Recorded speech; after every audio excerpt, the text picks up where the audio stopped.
16 నెలలు జైల్లో ఉన్నప్పటికీ, ప్రత్యర్థులు ఎంత గట్టి వాళ్ళైనప్పటికీ, ప్రత్యర్థులు తలుచుకుంటే ఏమైనా చేస్తారన్నప్పటికీ, అయినా సరే పైన దేవుణ్ణి, కింద ప్రజల్ని నమ్ముతానని ముందుకు వెళ్ళు. ఈ రోజు ఒక వ్యక్తిని ఎదుర్కోలేక ఒకరు ముగ్గురయ్యారు. ముగ్గురు మళ్ళీ వారి కుటుంబ సభ్యులు సహాయం తీసుకుంటున్నారు. తల్లి, చెల్లిని అందరిని దూరం చేసినారు. ముగ్గురు ఒకటైపోయారు. సెంట్రల్ ఒకటైపోయింది. స్టేట్ ఒకటైపోయింది. అందరూ ఒకటైపోయినప్పటికీ ఒకడు ఒంటరిగా వెళ్తున్నాడంటే అతడి ధైర్యం ఏంటి? అతడి ధైర్యం ఏంటి? అతను నమ్మినటువంటి అతని కార్యకర్తలు. ఈరోజు ఆ కార్యకర్తలు అతను నమ్మాడు. అతన్ని వాళ్ళు నమ్మారు. ఈసారి కూడా తమరు గెలిచినట్టని మీరు అనుకుంటున్నారు.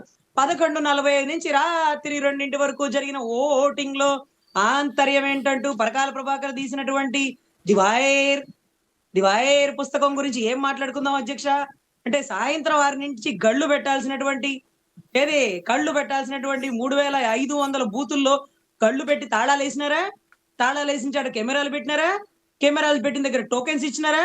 టోకెన్స్ ముందు నుంచి ఇచ్చినారా? వెనక నుంచి ఇచ్చినారా? ఆ టోకెన్స్ దగ్గర పెట్టుకున్నారా? వచ్చిన వాళ్ళ ఫోటోలు తీసినారా?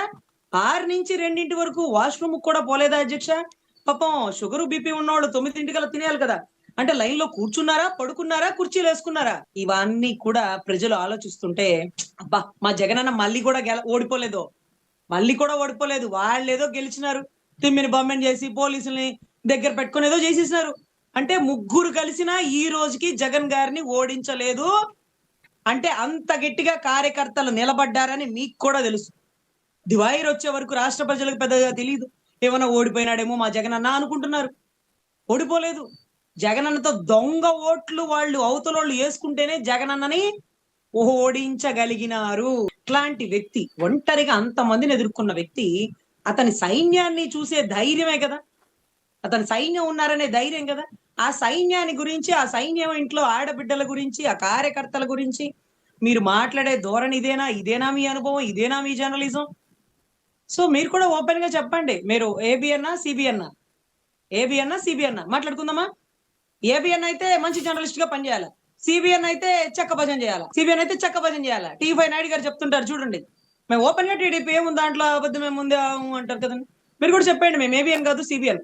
సీబీఎన్ సైన్యం. ఇంత దారుణమైన మాటలంటే సార్ ఇది నిజంగా కార్యకర్తల్ని మనసు నొచ్చుకునేటటువంటి పదజాలం. అందులోనూ ఆడబిడ్డల్ని కించపరుస్తుండే పదజాలం.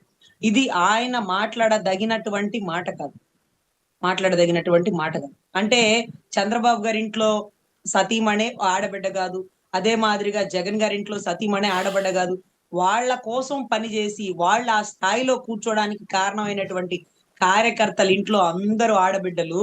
ఆ కార్యకర్తల్ని వీరతిలకం దిద్ది బయటికి పంపిస్తే మీరు ఆ స్థాయిలో అక్కడ కూర్చున్నారు.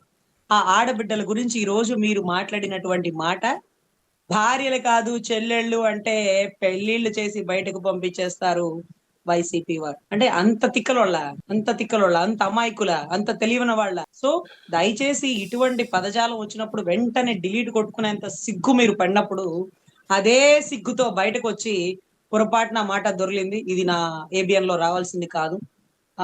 కార్యకర్తల మహిళల గురించి, వారి తాలూకా కుటుంబ సభ్యుల గురించి అలా మాట్లాడడం కరెక్ట్ కాదు. ఇది నా వయసుకు తగిన మాట కాదు అంటూ అంబటి రాంబాబు గారు చక్కగా అవతల వాళ్ళు అడగకుండా క్షమాపణ చెప్పి వారి ప్రెస్ మీట్ పెట్టించి నా వయసుకు తగ్గ మాట్లాడు కాదు అంటూ అన్నారు కదా! ఈ వయసుకు తగ్గ మాట అది కాదు.